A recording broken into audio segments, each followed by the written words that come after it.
You ask Tiger to calculate. This deals with linear inequalities with one unknown. The final result is m smaller than 2. Let's solve it step by step. Group all constants on the right side of the inequality. Add 8 to both sides.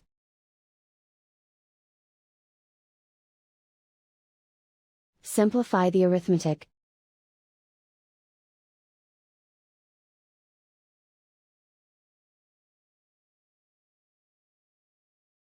Isolate the m. Divide both sides by 3.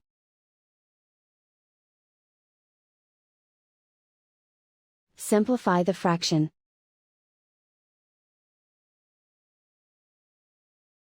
Find the greatest common factor of the numerator and denominator.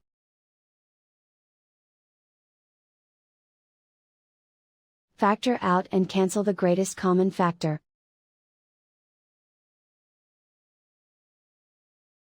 Plot the solution on a coordinate grid. And so the final result is m smaller than 2.